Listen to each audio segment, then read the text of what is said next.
Everybody, Peter Zeihan here, coming to you from the world's best 4th of July fireworks overlook. That's the Denver skyline there behind me. Today we're going to talk about all of the new indictments of Donald Trump. A lot of people have written in asking what sort of impact this is going to have on the election, and the short answer is not a bit. Just to give you a quick review of how I see things going. Donald Trump is so solid with his base that he's going to get the nomination. There's no way around that. And Joe Biden has been... what's the best way to put this? Independents have thrown in for the Democrats. The independents think that the Democratic positions in the administration are really hurting them economically, but they're so opposed to what the MAGA Republicans want to do with the general election because it would gut their ability to have any influence on the country at all. So their hearts are definitely against the Democrats, but they're voting for them in number. And in that sort of situation, you've got 10% of the population who are the swing voters who all of a sudden are not, and that means we might even see Biden win places like Texas that he only lost by a few percentage points last time around. It's going to be a wipeout. Anyway, this isn't going to change that. The indictments are not going to change that. First of all, there's many coming. We've got the espionage ones related to the documents. The issue that is different here between what Trump did and what everybody else who seems to be leaking these documents did is, number one, most of these are top-tier security, national security issues. Number two, they were unsecured. And number three, Trump was actually sharing with them with people. So, I'm no national security lawyer, but that strikes me as a fairly open and shut case, which is why we're seeing so many counts on this moving so quickly. Second, Eastman, what was his first name? Can't remember. Anyway, he was one of Trump's lawyers back during the January 6th stuff, and he's the guy who came up with the legal theories that have been proven wildly inaccurate in order to overturn the election.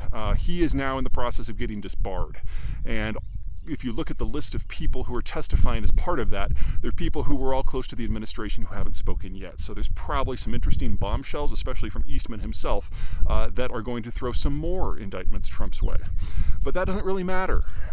You can run for president from prison. There's an open question about if you win, what happens. Let's just say that the security issues would be complicated. But that doesn't matter for Trump's base.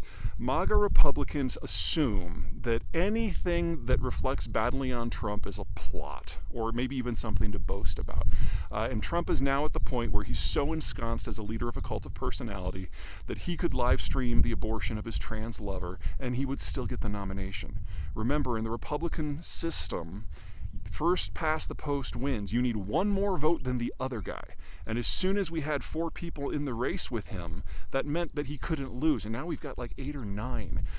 In fact, the Pence declaring for president, former Vice President Mike Pence, seals the deal because it means that if you're an evangelical and you want to take a moral stance, you'll vote for Pence. That's only going to be a few single digit of percentages, which means that the MAGA vote is going to be that much more potent for Trump. We're in a position now where if he gets 20% of the votes, he's automatically the nomination, and he's probably going to get twice that. So that doesn't change at all. And then on the other end, it doesn't change at all, because if you have someone under indictment or, God forbid, a convicted felon running for president, that is going to sour for all moderates in the country, not to mention everyone who normally would try to stay on the sidelines. So we were already looking at a pretty big washout of Trump versus Biden round 2.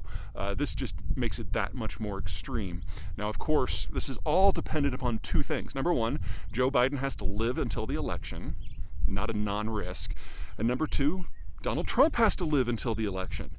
People like to point out that if Biden wins, he'll be the oldest president we've ever had, and that is true. But if Trump wins, he will be the oldest elected president we've ever had. So, we're not exactly choosing between some spring chickens here. All right, that's it from me. You guys take care.